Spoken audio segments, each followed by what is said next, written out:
Hello, everybody. I'm Gwen Campbell-Mindes. Welcome to Gwen's Bookish Ramblings.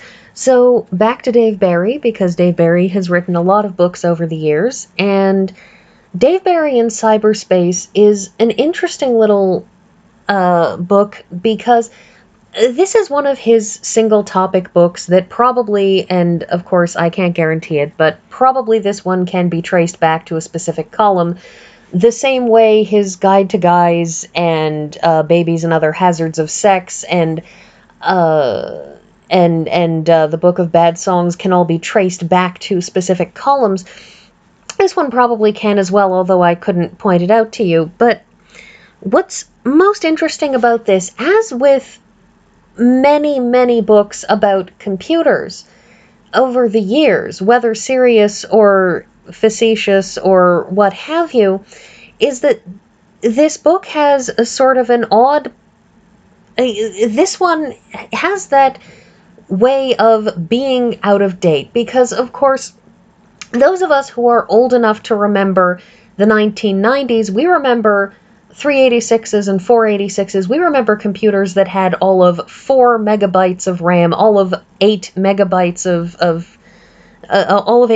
of memory on them, and we remember those computers, and we look at the ones now that have literal gigabytes of memory, and it really blows the mind, because of course we remember computer games like Star Control 2, which had to run on a 386, on a 486, on 286s, ran in DOS.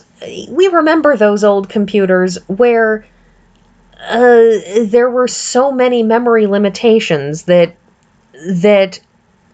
given how good a game Star Control 2 is, the limitations on that game really, for the most part, are functionally matters of memory, at least in my opinion. But the thing about this is, this is a book that was written in basically 1995, give or take. It was published in 96. And so when he's talking about computers and he's talking about laptops that have special batteries that run out after 20 whole minutes, when he's talking about desktop computers that take up whole desks, all of these things that are things that a lot of us, that people who are much, much younger don't remember. But he's also talking about a time when the internet was all done on dial-up. All those times when, back in the day when everybody was on AOL, and the way that people who had AOL addresses or email addresses or what have you were seen as second-class citizens of the internet because it meant that you were one of the unwashed masses who was using that kind of thing. And that quality where something that is now fading, because he has, close to the end of the book, he has a story that he writes from the perspective of a woman who, by the end of it, is on the verge of having an affair, But he's writing from the perspective of somebody who gets a first personal computer in the home. A person who looks at it and cannot see what possible use it has, because computers had not yet been woven into our society the way they are now, didn't have the access that they have now, and who looks at this brand new computer in the home and can't understand why anybody would want one of these things, and her 2 younger children trying to explain to her how to use a computer for things, and she's saying, how do you know when to right click, when to left click, when to double click, when to click once? How can you tell? What instinctive things are telling you to do these things?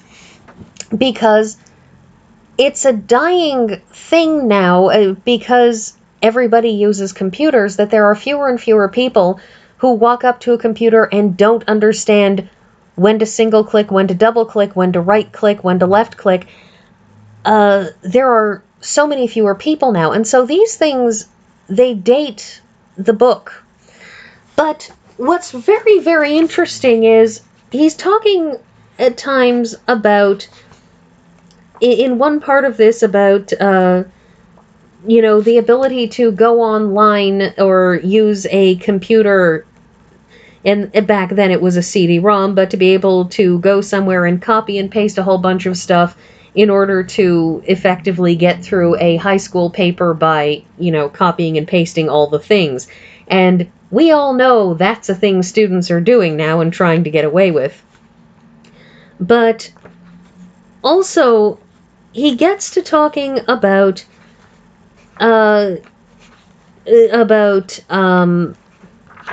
what we used to call emoticons and now call emojis, because God forbid we leave it alone and continue to use the name we already had for it, in which he, makes up a few, as seen here.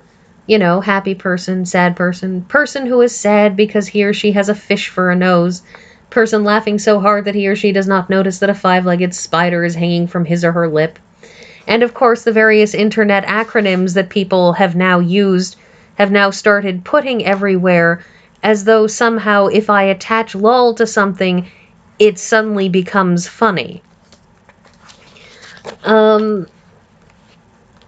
But he also has a section on selected websites. And the interesting thing, of course, is that we all know that the internet, in between things like websites like the BBC's official website, like the Encyclopedia Britannica's official website, like even Wikipedia, which I have a strong dislike for anywhere that could be edited to read that Thomas Jefferson was a statesman and Jedi.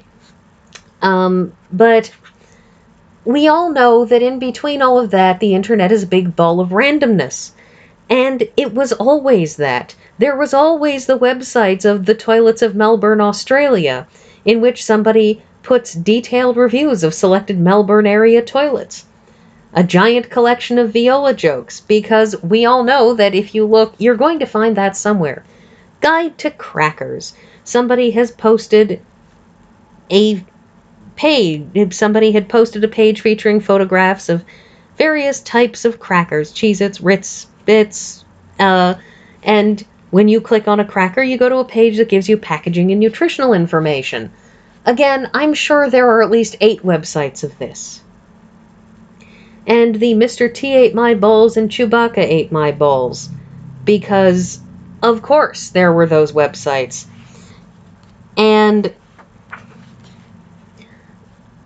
there are so many of these sites that you look at and you say, this hasn't changed. I wouldn't be surprised if at least a couple of these websites continue to be online. Somebody just moved them from wherever they used to be to wherever they are now, because after all, Angel Fire went down, and we're never going to get those sites back. Well, actually, some of them are on the Wayback Machine. A lot of them are on the Wayback Machine. You should probably check the Wayback Machine if you're looking for all of those old fan fiction websites or weird posting websites that people had way back in the day. I kind of wonder sometimes if Sonia Marie's Link website managed to go up there, because that was amazing. That was the biggest collection of Buffy the Vampire Slayer links anyone had ever put together, and it was an amazing resource for anyone looking for anything Buffy. And so people with toasters. Somebody put up a page featuring photographs of people with their toasters. And so it's these are the internet. The internet, yes, the internet is for porn, of course, but the internet is also just for every single bit of weird randomness that people can't seem to find anywhere else to talk about or with or to. And so the book is, it's on the one hand, it's a bit of a time capsule, because it's a book that remembers what it was like to be somebody who was using MS-DOS, what it was like to have to type out those insanely long, complicated menu options, who remembers what it was like to have to dig through 83,000 things just to get your computer set up, to load up stuff with dozens and dozens of 3 1/4 of 3.5-inch floppies or CD-ROMs, to remember those earliest computers that did basically nothing at all unless you were a supercomputer geek. Otherwise, they were just a really, really fancy desktop decoration that you could show off to people. And so it's very funny because it's Dave Barry and it's funny, but it also really, really captures a moment. And in some ways, I think this captures a moment more than a lot of other books might, because, of course, this is not a technical work. This is a blown-up humor column. And so it's a work by somebody who is, like many people, who doesn't know a lot about computers, who functions with computers, who knows how to make his computer do the stuff that he needs it to do, but not really much else. And those of us who know how to make a computer do the stuff that we need to do and really not much else, we kind of are the majority of computer users. And so this book really captures that moment. It captures that moment when Windows 95 came out and everybody was making a big deal out of no more Alt-Tab switching, because Alt-Tab switching is so much less efficient than dragging the mouse down to the bottom of the screen and tapping around, which honestly it's really, really not. It's actually, in a lot of ways, it can be more efficient unless you've got literally dozens of tabs open along the bottom of the screen. So, I can't really speak to that particular thing. And so, it's a great, funny book, but it's also a time capsule. And so, I think that people who that somebody who's way younger than me, in my dotage, we'll call it that, who wants to have a grasp on what computers were like and where we were in the mid-90s, that person should absolutely read this book, because honestly it will probably help that person understand their parents. But I enjoy it because a lot of the stuff in here may no longer be extant. A lot of it. And yet, there's a lot of stuff that is extant that does still apply, including things like the old classic of, Jason, could you help Daddy get his report out of the computer right now? Because, of course, the older you are, the more your children will have grown up with computers being more sophisticated than they were in your childhood, and the more likely your children are to know more about computers than you do by the time they're about 13 years old. And, and this is 1995, and we're talking about Windows 95 taskbars, and even back then, we were still dealing with the virtual reality stuff, where in your hand you're holding a cyberpuck, and you think you're really, really cool as you wave it around, and outside you look like a dork because that's what you look like. This